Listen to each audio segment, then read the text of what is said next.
बाबा साहब ने सारी जिंदगी तुम्हारे लिए आग में झोंक दी, संविधान बना के दे दिया, उसमें फंडामेंटल सबको दिया, राइट्स दिया। अब तुम अपने अधिकार को प्राप्त नहीं कर सको, तुम अपने पूजा स्थल को नहीं ले सको, तुम अपने अस्तित्व को विकसित नहीं कर सको, तुम बाबा साहब के संविधान पर चल करके अपने फंडामेंटल राइट को प्राप्त नहीं कर सको, तो उसका दोषी कौन है? जहां अंगुलीवाल जैसा डाकू बुद्ध की शरण में आके भगते बना। जो धरती अहिंसा के लिए जानी जाती है वो हिंसा की आग में जल रही है। हमारे देश का साधु संत कह रहा है, लोग हमारी बात को मानेंगे, नहीं तो हमारे पास अस्त्र भी है और शस्त्र भी है। सोमनाथ का मंदिर, उसके नीचे बहुत बड़ा बुद्ध विहार है।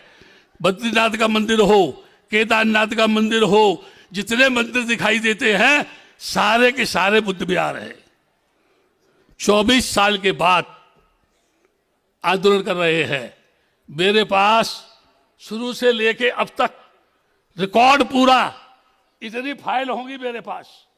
प्रधानमंत्री ने क्या कहा, राबड़ी ने क्या लिखा, इंद्रगुप्त ने क्या लिखा, पार्लियामेंट में क्या हुआ, बब्बड़ी चतुर्वेदी जो पीएमओ हाउस का मिनिस्टर था उसने कौन सा लेटर लिखा, देवगौड़ा ने क्या बोला, इंद्र कुमार गुजराल ने क्या बोला, सोनिया गांधी ने क्या बोला, उन सारे लोगों ने इस महाबोधि विहार को बौद्धों के हाथ में देने के लिए बात कही। ये सोए हुए हैं, जब से बाबा साहब ने संविधान बना के दिया ना, जब से सो रहे हैं, जागे ही नहीं है। अगर ये जागे हुए होते ना तो हम जैसे पागलों को आंदोलन चलाने की क्या आवश्यकता थी? क्यों? अरे अब तो होश में आ जाओ, अब तो जाग जाओ, ताली मत बजाओ, मेरे मुंह को बजाओ। अभी मेरे सामने एक समस्या उत्पन्न हो गई। एक तरफ ये रखा है बाजा, नहीं मैं बता रहा आपको, अगर ये सुनना है तो आप सुनो, मुझे कोई ऐतराज नहीं है। क्योंकि यदि मैं बोलता और आप सुनेंगे तो फिर ये गाली देंगे मेरे को। बता रहा मैं, मुंह से नहीं बोलेंगे तो अंदर से कहेंगे ये आ गया, अब पता नहीं कितनी देर बोलेगा ये जो है। कोई परेशानी तो नहीं है आपको? अगर कोई हो तो बता दो मुझे, मैं आपकी फेवर में बैठ जाऊंगा। मैं आपको एक बहुत महत्वपूर्ण सूचना दे रहा हूं। पहले तो मैं प्रोफेसर मुंदरे को आशीर्वाद देना पसंद करूंगा। देव पारे, उनकी भी भूमिका बहुत अच्छी है। जो भी लोग बैठे हैं, रविराम वगैरह जी, मुंदरे ने 2 शब्द कहे, हमारा कोई भी आदमी ऐसा नहीं है जो पार्लियामेंट में क्वेश्चन पुट अप करे इस मुद्दे के इशू को लेके।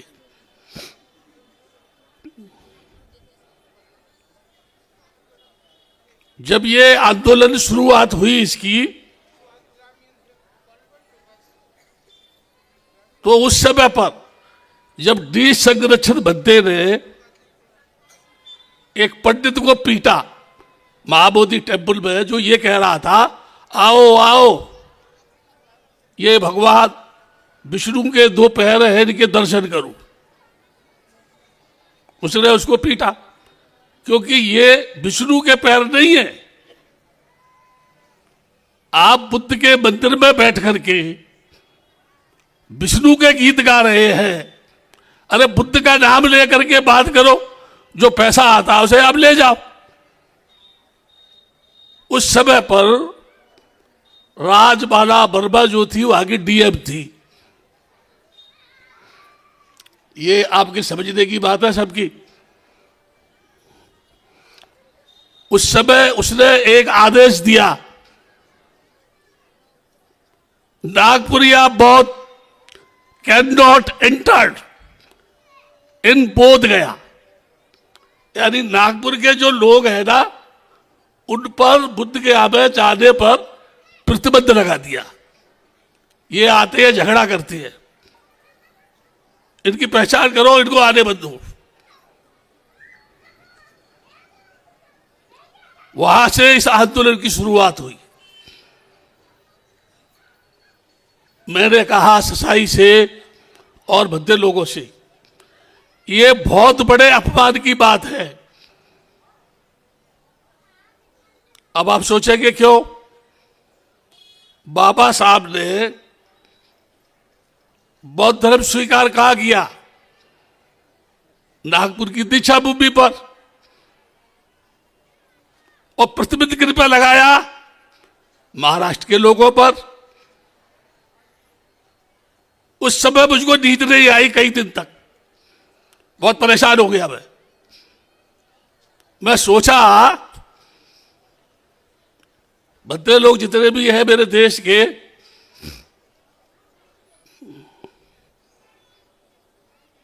मैं सोचता अपने मन में भिक्षु बनने का मकसद क्या है उनका मैं नहीं जानता, लेकिन इतना जानता हूं भिक्षु बनकर के बाद अगर जनमानस के बीच में राग द्वेष को समाप्त करने में भिक्षु अपनी भूमिका नहीं निभाए तो उसका जीवन लेना बेकार है।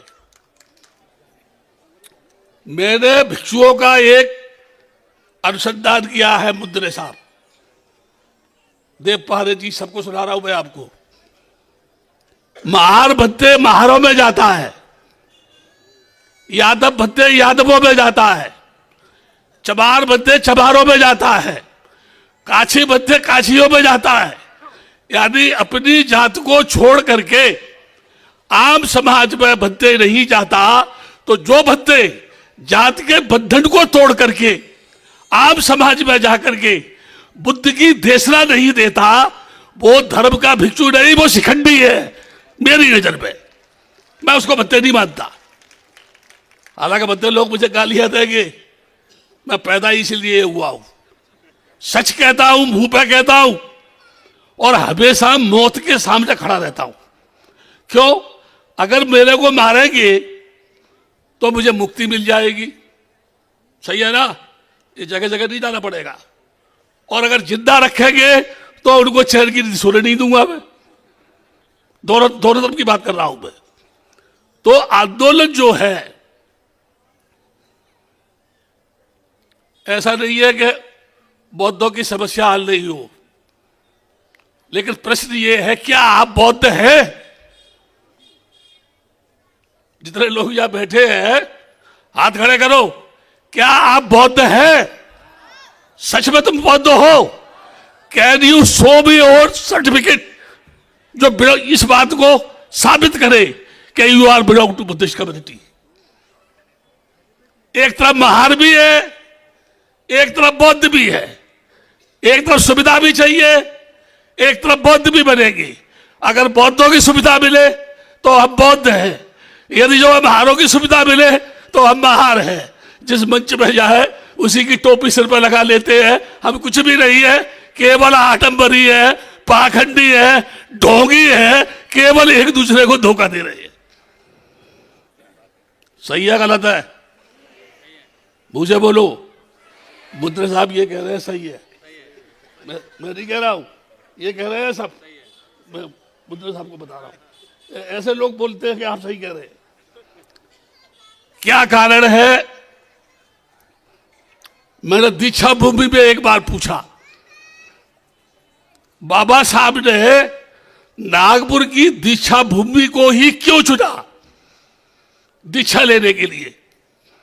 और दीक्षा लेने के बाद उनका तो पद निर्माण हो गया, लेकिन दीक्षा भूमि की जो इसमें समिति बनी, बाबा साहब की वो दीक्षा भूमि की जो समिति बनी, उसने 56 के बाद कितने भिक्षुओं का निर्माण किया दीक्षा भूमि पर? कितने बौद्ध बनाए उसने भारत की धरती पर? केवल डॉक्टर अम्बेडकर के नाम पर उसका व्यापारीकरण करके जमीन का करोड़ों रुपया प्राप्त किए। तो मैं ये कह सकता हूं कि उन्होंने बाबा साहब के आदर्शों की हत्या की दीक्षा भूमि पर बैठने वाले लोगों ने, जबकि उनको पूरे भारत की धरती पर बौद्धमय समाज की रचना करने के लिए भूमिका अपनी निभानी चाहिए थी। गलत है क्या सही है? मुंह से बोलो। अगर गलत है तो मेरे को गाली दो, और यदि सही है तो बोलो सही है गलत है। असल में हम बाबा साहब को समझ नहीं पा रहे, केवल बाबा साहब के नाम पर अपनी दुकानदारी चला रहे। राष्ट्रपति द्रौपदी मुर्मू कहने को क्या है, एससी की है, आदिवासी है, उसको राष्ट्रपति बना दिया। राष्ट्रपति बनने के बाद उसको पूजा पाठ करके शुद्ध किया गया। किसको? द्रौपदी मुर्मू को। और जब मंदिर में गई तो उसको घुसने नहीं दिया। यदि जिस देश का राष्ट्रपति स्वतंत्र भारत की धरती पर बाबा साहब के संविधान के बाद भी अगर मंदिर में नहीं जा सकता, कल्पना करो आप तो कुछ भी नहीं है। कितने नेताओं ने इस्तीफा दिया? वो उसमें शेड्यूल कास्ट के नाम पर जो चुन के आते हैं, क्या उनमें से किसी ने इस्तीफा दिया? या द्रौपदी मुर्मू ने अंतरराष्ट्रीय स्तर पर बुला करके इस बात की घोषणा की कि मेरे साथ जातिगत भावना का यहां व्यवहार किया जा रहा है, जबकि मैं देश की राष्ट्रपति हूं। यह देश बुद्ध के दर्शन को समाप्त करना चाहता है। बाबा साहब ने जिस बुद्धिज्म की स्थापना की भारत की धरती पर, इस देश का बामनवाद बुद्ध के दर्शन को समाप्त करना चाहता है। लेकिन मैं कहता हूं, तुम मर गए, तुम्हारा बाप मर गया। वो बड़े बड़े शंकराचार्य जो ये कहते थे कि हम बुद्ध के दर्शन को मिटा देंगे, जमीन खोदो बुद्ध निकलता है, कहीं भी शंकर राम रहीम नहीं निकलता है। ये भूमि बुद्ध की भूमि है, लेकिन यहां का बौद्ध मरा हुआ है। और जिस समाज के मरे हुए समाज को जिंदा करने के लिए बाबा साहब ने बौद्ध धर्म स्वीकार किया कि आप ही असली बौद्ध हैं। उसके बाद भी नागवंशी लोग अपने आप को ये नहीं समझ पाए कि हम सब बौद्ध हैं। इसमें किसका दोष है? बोलो। पहली बार 1995 में पहली बार 4 ईमानदारी के बौद्ध उसमें मेंबर बने, मैनेजमेंट कमेटी में। पहली बार बुद्ध सेक्रेटरी बना उस मंत्री की कमेटी में। वो 4 बौद्ध कौन थे बता दूं मैं आपको। एक ससाई भंते, एक आनंददेव भंते, एक भंते ज्ञानेश्वर जी, चंद्रमणि के शिष्य बाबा साहब के गुरु भाई, वो भी मेंबर थे उसमें। केवल मैं उस समिति में झगड़ा करता था। और आपको जानकर आश्चर्य होगा, कमेटी में मेंबर रहने के बाद भी मैंने उस कमेटी के खिलाफ आंदोलन किया, कभी भी उसको बंद नहीं किया। और ये कहा अंदर से भी बाहर से भी आंदोलन करूंगा, और जब तक करूंगा कि जब तक ये पूरा टेम्पल का टेम्पल बौद्धों के हाथ में नहीं आता, मैं चैन से बैठूंगा नहीं। अब मैं एक बात बताता हूं आपको, सोचना दिमाग से, मेरा कोई द्वेष नहीं है आपसे। मैं इस आंदोलन की भूमिका में 1992 में जब ये समिति बनी थी, चैत्यभूमि से लेकर के बोध गया तक एक यात्रा निकली थी। उस समय पर मैं प्रकाश राव अंबेडकर से जाके मिला दिल्ली में, ससाई मेरे साथ था। मैंने कहा प्रकाश राव से, प्रकाश जी मैं बुद्ध के आंदोलन को लेकर के देश में बगावत कर रहा हूं, क्रांति लाना मेरा काम है, नेतृत्व आप करो।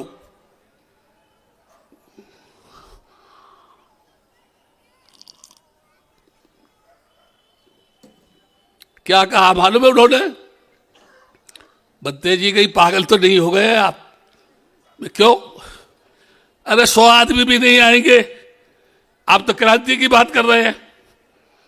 मैंने बोला देखो प्रकाश जी, इस आंदोलन के माध्यम से आपकी आरपीआई के जो टुकड़े हो गए हैं ना, वो एक हो जाएगी, पार्टी मजबूत होगी।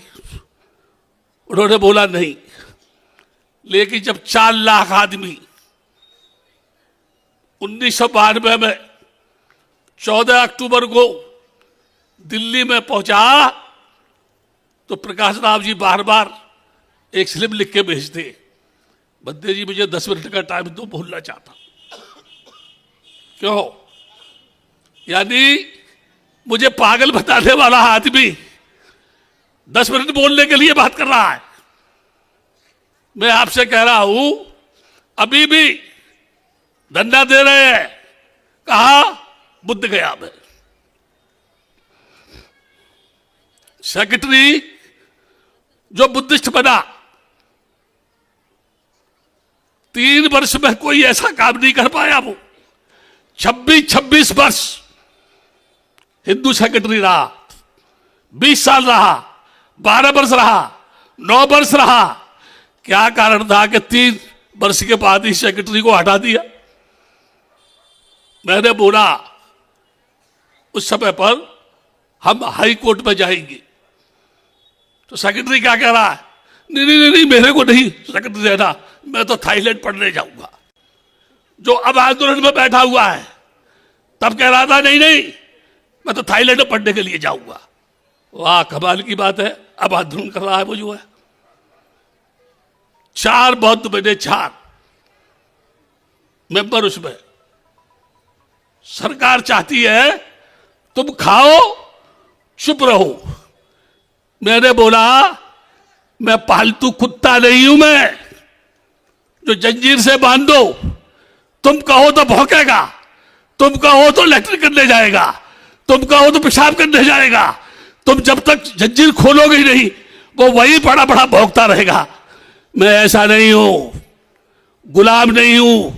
मैं बुद्ध की शरण में गया हूं। डॉक्टर अंबेडकर एक अकेला पूरे देश को हिला सकता है। वो डॉक्टर अंबेडकर की विचारधारा को जो जान ले, वो पूरे देश को एक कोने से दूसरे कोने तक रौंद डालेगा, कोई उसके सामने खड़ा भी नहीं होगा। ये थी बाबा साहब की ताकत। एक्ट में क्या है?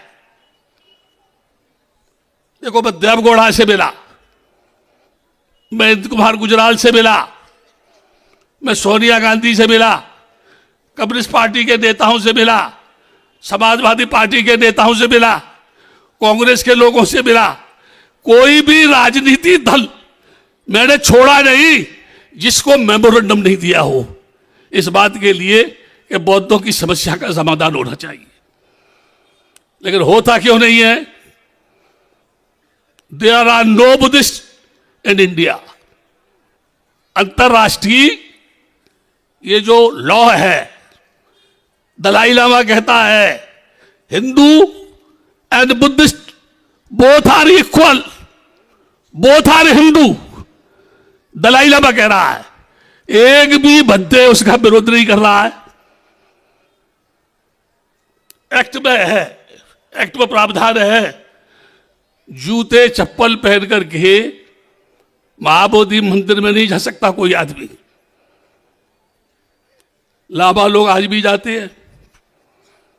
मैंने 4 बोरा भरवा करके जूते चप्पल कमेटी में मंगा लिए और कहा कि तुम इसका पालन क्यों नहीं करते हो? गोली चली बुद्ध गया में, मेरा पुतला फूंका गया, है ना? किसके लिए? ये आप क्यों रोक रहे हैं? आज वही लामा उस सेक्रेटरी के साथ आंदोलन कर रहे हैं।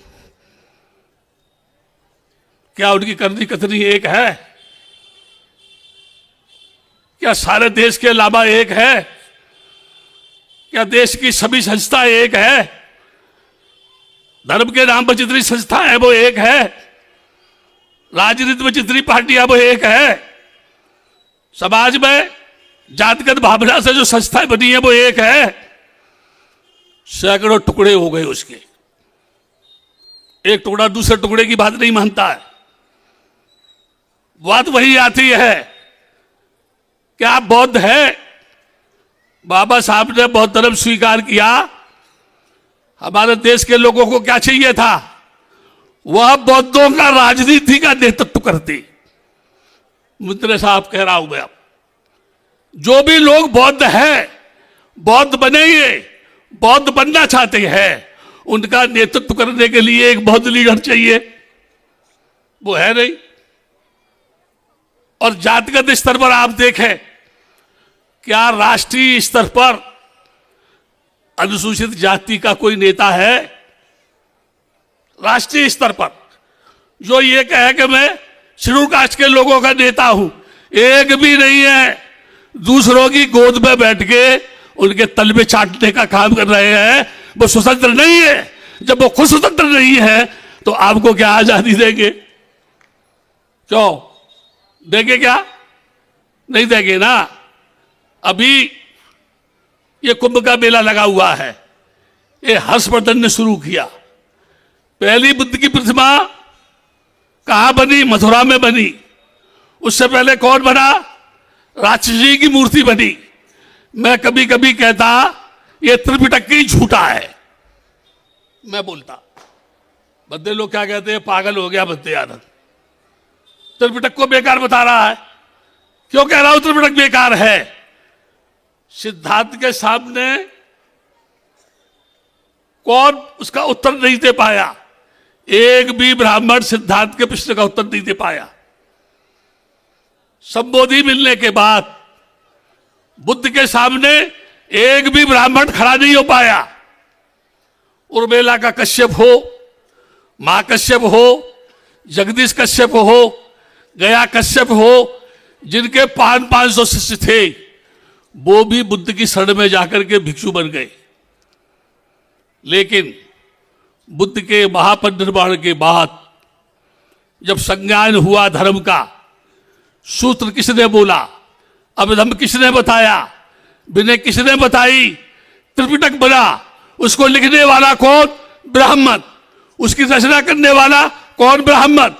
बुद्ध के सामने खड़ा नहीं हो सका, कौन? ब्राह्मण। बुद्ध के प्रश्न का उत्तर नहीं दे पाया, कौन? ब्राह्मण। और हम सब पुस्तक को पढ़ते हैं, सूत्र पिटक को पढ़ते हैं, अभिधम्म को पढ़ते हैं, मध्यम निकाय पढ़ते हैं, दिग्ग निकाय पढ़ते हैं, अगस्त्य निकाय पढ़ते हैं, बुद्ध अवतार पढ़ते हैं, पुस्तकों को पढ़ते हैं। और पढ़ने के बाद उसके शब्दों के वाक्यों में उलझ जाते हैं। यानी हम पुस्तक के आधार पर बगावत कर रहे हैं, प्रैक्टिकल नहीं किया हमने, उसका अनुसंधान स्वयं नहीं किया हमने, स्वयं अपने आप को जाना नहीं। मैं कौन हूं, क्यों पैदा हुआ, कैसे पैदा हुआ, मुझे क्या करना है, कब तक करूंगा, किसके लिए करूंगा, मेरा क्या कर्तव्य है, मुझे समाज में कैसे रहना है, सोशल सोसाइटी क्या है, ज्योग्राफी क्या है, हिस्ट्री क्या है, सिविलाइजेशन क्या है, क्या हमने जान लिया? उपासका जी आपको बहुत हंसी आ रही है उधर दोनों को, तो पता ही नहीं है उनको मैं क्या कह रहा हूं उनसे। हाँ हाँ हाँ, बात करो बात करो बात करो, क्योंकि मैं तो पागल हूं ना। तुम बात करो, मैं पागल हूं। अम्बेडकर को भी नहीं समझ पाए, अभी भी हंस रही हो। यहां गंभीर बात हो रही है, उन्हें पता ही नहीं क्या हो रहा है। मैं एक बात कह रहा हूं अमरावती के निवासियों से, एक बार अब सब बद्दे लोग मंदिर को घेर के बैठ गए। बुद्ध घोष जी चारों तरफ से बुद्ध विहार को घेर के बैठ गए अंदर। बुद्ध गया से लेकर के दिल्ली तक कांप रही थी सरकार। ये कह रही थी कब उठेंगे। मैंने बोला समाधि लगा ली है बद्दे लोगों ने, जब समाधि भंग होगी तो उठ जाएंगे। नहीं 2 दिन 4 दिन 5 दिन 1 हफ्ता भी लग सकता है, 1 महीना भी हो सकता है। कांप रही थी सरकार। ससाई क्या बोला, चलो चलो चलो चलो चलो, आंदोलन चलना भी चाहिए और मसला हल भी नहीं होना चाहिए। क्या जोर की राजनीति है। आंदोलन चलना भी चाहिए, समस्या हल भी नहीं होनी चाहिए। यानी हम मूर्ख बनाए समाज को और बुद्ध के आंदोलन के नाम पर दुनिया को लूटे और उसे लूट करके व्यक्तिगत अपने इतिहास का निर्माण करे और बाबा साहब के आदर्शों की हत्या करे। आप कहेंगे कैसे? पानी पढ़ के बुद्ध विहारों में दिया जाता है, पानी बोतल में पानी भर के रखते कि नहीं रखते हैं? सूत्रपाठ होता है, ले जाओ घर में जाके छिड़क देना, कल्याण हो जाएगा। क्या बाबा साहब ने यही वो धर्म दिया था क्या?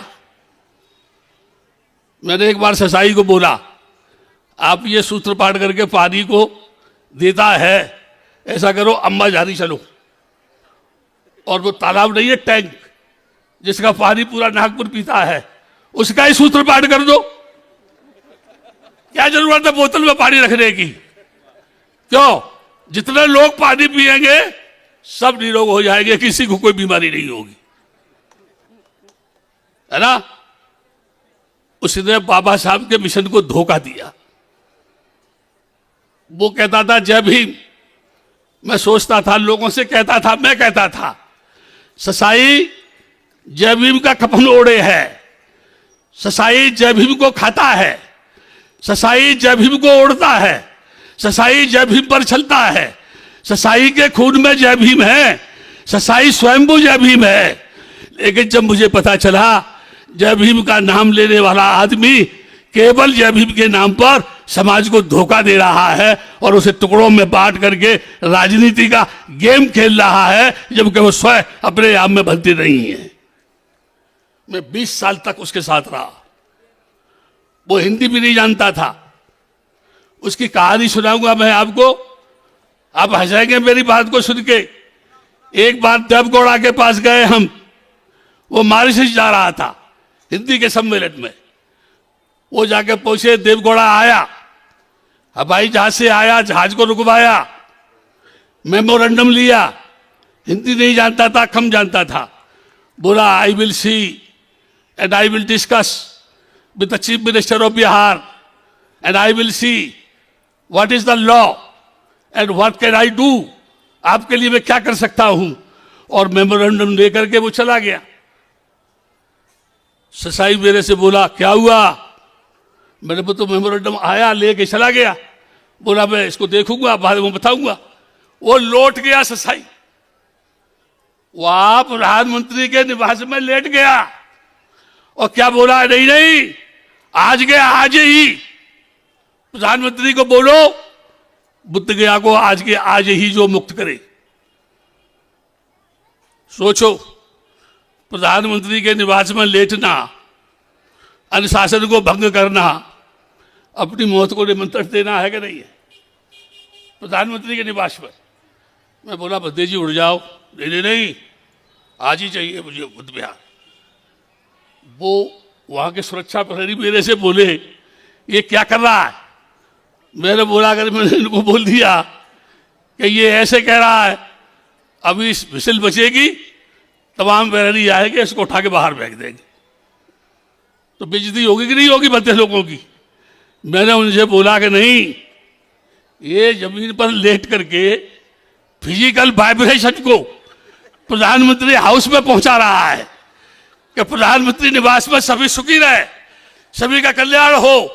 सब उसके सामने हाथ जोड़ के खड़े हो गए। मैंने कहा चलो जल्दी निकलो यहां से, 2 मिनट भी ज्यादा हुई तो आप भी पहचान में नहीं आएंगे और मैं भी पहचान में नहीं आऊंगा। ऐसा आदमी क्या बुद्ध के कल्चर को समझेगा? क्या देश की संस्कृति को जानता है? इस देश में कौन सी संस्कृति है? इस देश का लॉ क्या कहता है? क्या वो जानता है? आज वहां बैठा हुआ है नागपुर में और लोग मुझे बुलाते तो क्या कहता? नहीं नहीं नहीं, उसको मत बुलाना यहां पर। मैं कुछ तोप हूं क्या? बम का गोला हूं क्या? फट जाऊंगा क्या? डर है उसको। और जो कायर होता है ना, कायर बुज़दिल जो होता है ना, वो मौत से घबराता है। मौत को वही गले लगा सकता है जिसने मौत का साक्षात्कार कर लिया हो। जन्म के बाद मौत निश्चित है, इसलिए लड़ो, अंतिम संघर्ष करो, अंतिम सांस तक संघर्ष करो, निश्चित रूप से आपको सफलता मिलेगी। मैं यहां पर इसी धरती पर रासू कबीर रहते थे। उनका 30-35 वर्ष से मेरा उनका संबंध था। एक बार उनके यहां गया जब वो राज्यपाल थे, उन्होंने पूरा अपना राजभवन मुझे दिखाया। उन्होंने कहा, भद्दे जी आप राबड़ी से जाके मिलो, वो जो है आपसे की बात करेगी, आपकी बात सुनेगी। वो राबड़ी जो लालू की वो थी ना पत्नी, ज्यादा पढ़ी लिखी नहीं थी, उससे पूछा अरिजित गुप्त ने कि ये बौद्धों का आंदोलन चल रहा है पालिया यहां पर जंतर मंतर पर, 6 महीने तक लगातार धरना चला, 6 महीने तक जंतर मंतर पर, रिकॉर्ड है ये। उस आंदोलन से सरकार इतनी घबराई कि वहां से आंदोलनकारियों को खदेड़ करके भगा दिया। अब मैं लगातार आंदोलन नहीं कर सकता है कोई, एक दिन करेगा दूसरे दिन उसको वहां से हटना पड़ेगा। उस जगह पर लालू गया, उस जगह पर ये जो है आपका माननीय काशीराम जी गए। उस समय पर पार्लियामेंट में 1-2 बार ये आवाज उठी, बाद में सरकार ने जवाब दिया।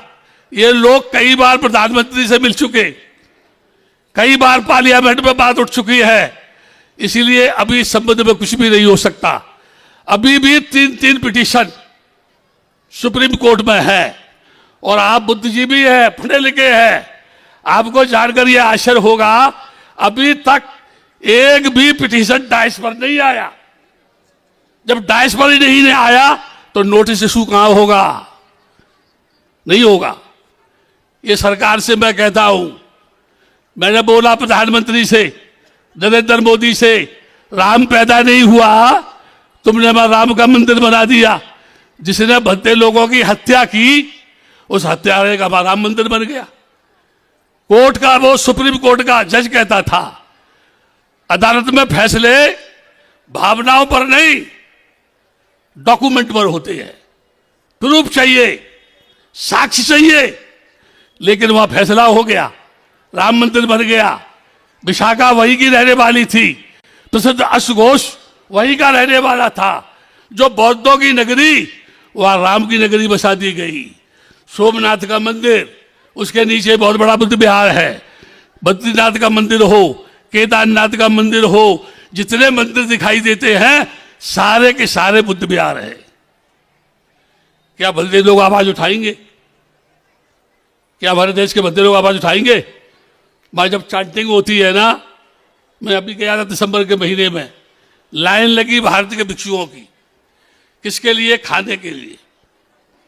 खाना मांग रहे हैं वहां पर। जिस बुद्ध ने सारी दुनिया को ज्ञान दिया, जिस बुद्ध के नाम पर अरबों रुपया लोग दान देते हैं, उस देश का भिक्षु चांटिंग में पैसा लेने के लिए 2 महीने तक वहां बैठा रहता है।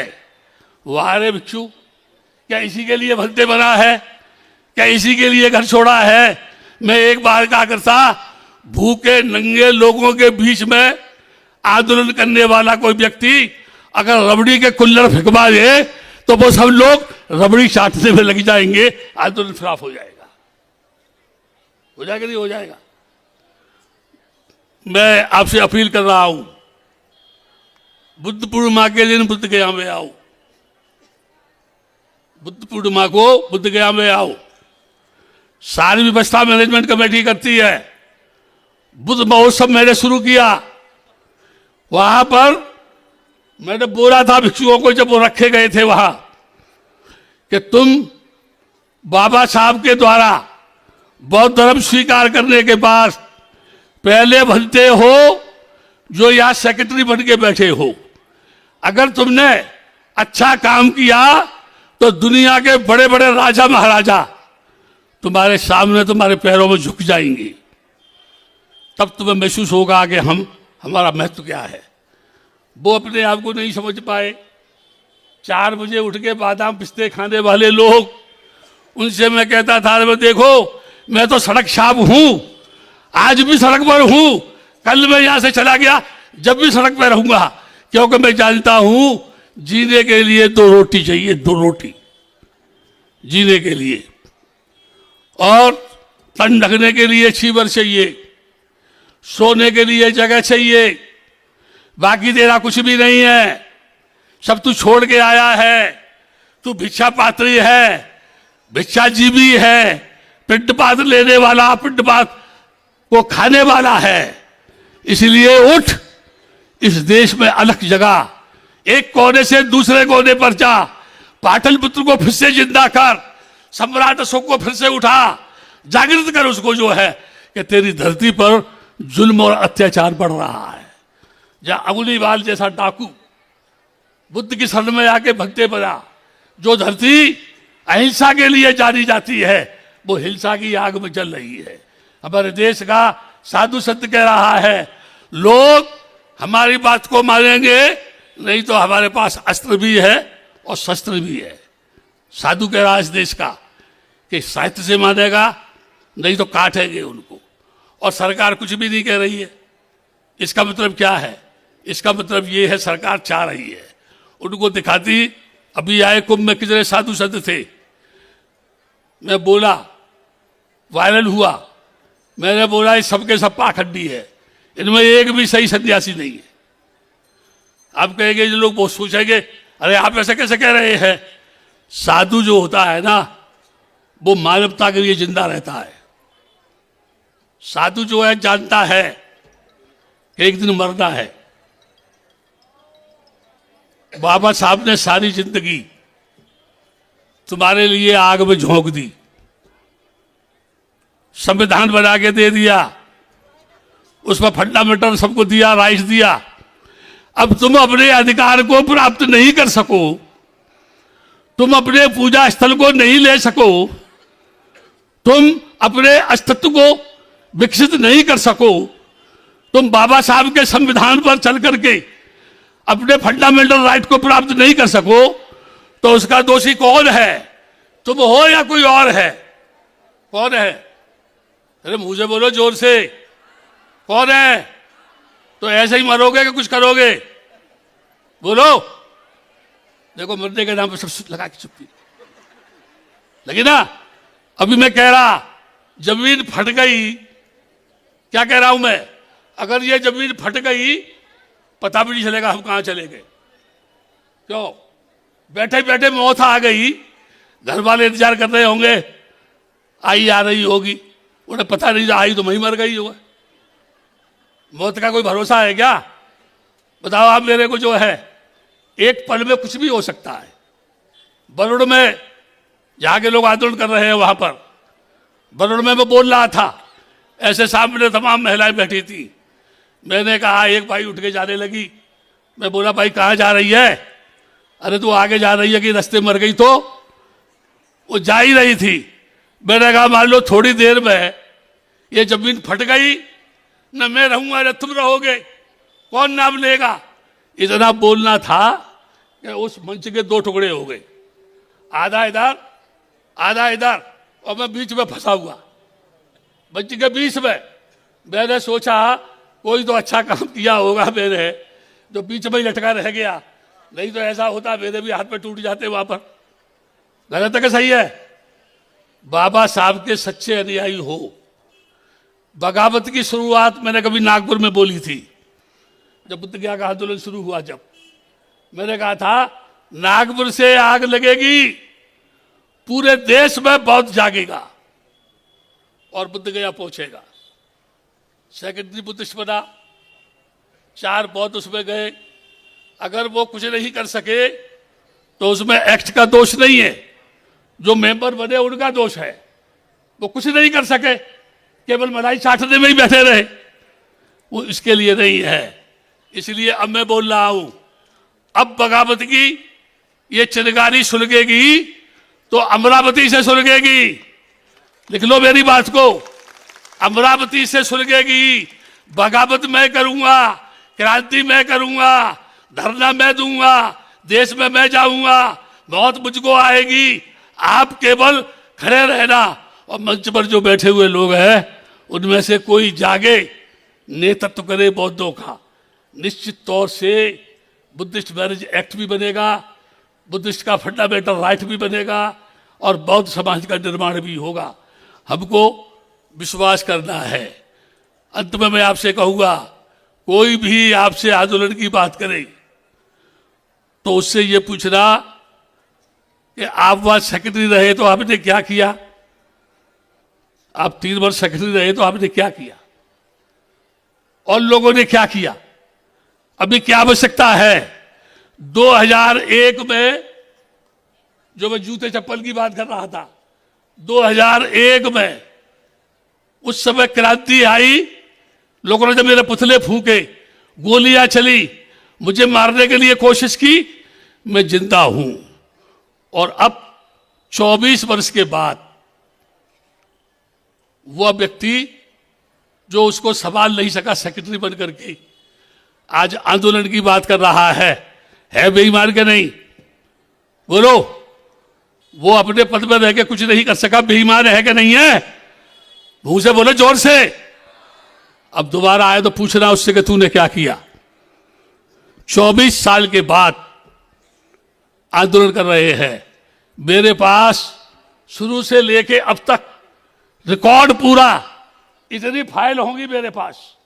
प्रधानमंत्री ने क्या कहा, राबड़ी ने क्या लिखा, इंद्रजीत ने क्या लिखा, पार्लियामेंट में क्या हुआ, बब्बड़ी चतुर्वेदी जो पीएमओ हाउस का मिनिस्टर था उसने कौन सा लेटर लिखा, देवगौड़ा ने क्या बोला, इंद्र कुमार गुजराल ने क्या बोला, सोनिया गांधी ने क्या बोला, उन सारे लोगों ने इस महाबोधि विहार को बौद्धों के हाथ में देने के लिए बात कही। लेकिन हमारे देश के कुछ भद्दे, मैं विशेषकर मुंद्रे जी को बता रहा हूं, ऑल इंडिया भिक्षु संघ का जो कार्यालय है, ये भद्दे सब जानते हैं, सत्यनारायण भी जानता है, उसका 1 से 1 कॉलम मैंने ढाला, वहां 1 से 1 गड्ढे मैंने खुदवाए, लैंड रेंट मैंने दिया, बिजली का मीटर लगवाया, वहां पर समर पंप लगवाया।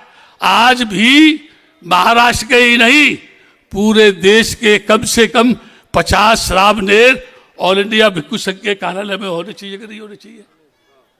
एक भी नहीं है। और सबसे बड़ी बात यह है, महाराष्ट्र के जो भद्दे लोग हैं ना, किसी को 5,000 दे दिया, किसी को 10,000 रुपये दे दिया, सब खुश हैं। और सबसे बड़ी बात यह है, बिहार का भूमिहार, बिहार का भूमिहार जो कभी फटे हाल मुझे मिला था, जब वो चीवर उसने पहना, आज उसका मालिक बन के बैठा हुआ है, जबकि वो अम्बेडकराइट भिक्षुओं का सेंटर होना चाहिए, ऑल इंडिया भिक्षु संघ का कार्यालय जो है। मैं ज्यादा नहीं कहना चाहता, आप गाली बंदों में बंद कर रहा हूं मैं। सुनो ए टोपी मास्टर, अब सुनो, आप आ जाओ, गाने गाओ, पब्लिक ये सो नहीं जाए कहीं, है ना?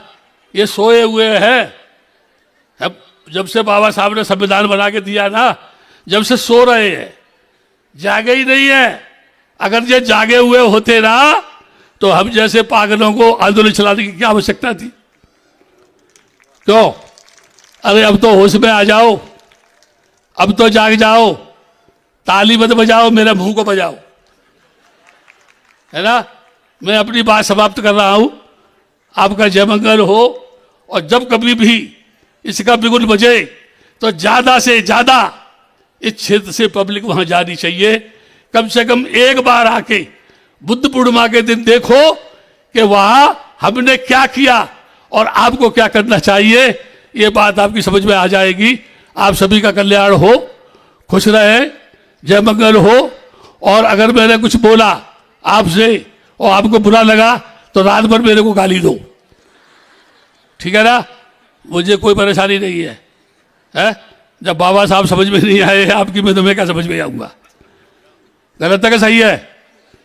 इसलिए वक्त कब है, अभी भी जागो। यहाँ राशु गवई, यहाँ कमला गवई बहुत ध्यानी यानी वो उपासिका है, यहाँ राष्ट्रपति, यहाँ उनका निवास है। मैं मंच पर जो बैठे हुए हैं ना, और ये धम्मा है ना, धम्मा, मैं एक बार बताता, ये फिल्म का, ये जो फिल्म जो होती नहीं है उसका ये मेन डायरेक्टर तो ये है धम्मा, और ये क्या करता है, एक जगह बैठ करके अपॉइंटमेंट करता है, आप ये भूमिका निभाना, आप हीरो होंगे, आप हीरोइन होंगी, पर्दे पर ऐसा होगा, तबला वो बजाएगा, ढोलक वो बजाएगा, बाजा वो बजाएगा, और डायरेक्टर पीछे से बैठ करके सबको नचाता रहता है ना। इसलिए आप सभी से कहता हूं, धम्मा का सहयोग करो, विशेषकर लॉर्ड बुद्धा वालों से कह रहा हूं। ये चैनल की भी स्थापना मैंने नहीं की, मोटक बैठा पीछे, गलत है कि सही है? वो तो आए नहीं, यहाँ पर मुन तो आए नहीं। मैंने उस समय उनसे बोला था, लॉर्ड बुद्धा टीवी पर मैं बोलूंगा, और लॉर्ड बुद्धा टीवी ये मैसेज पूरे देश के लोगों को देगा, और वहां लाखों की संख्या में लोग पहुंचेंगे। आज पुनः एक बार फिर से मैं लॉर्ड बुद्धा टीवी के सामने बोल रहा हूं और कह रहा हूं, तुम जियो, फिर से लॉर्ड बुद्धा को जिंदा करो, और ये बुद्ध का दर्शन लॉर्ड बुद्धा टीवी पर चलना चाहिए, निरंतर ये समाज को जगाने का काम करे। इसी के साथ आप सब सुखी रहे, मंगल हो।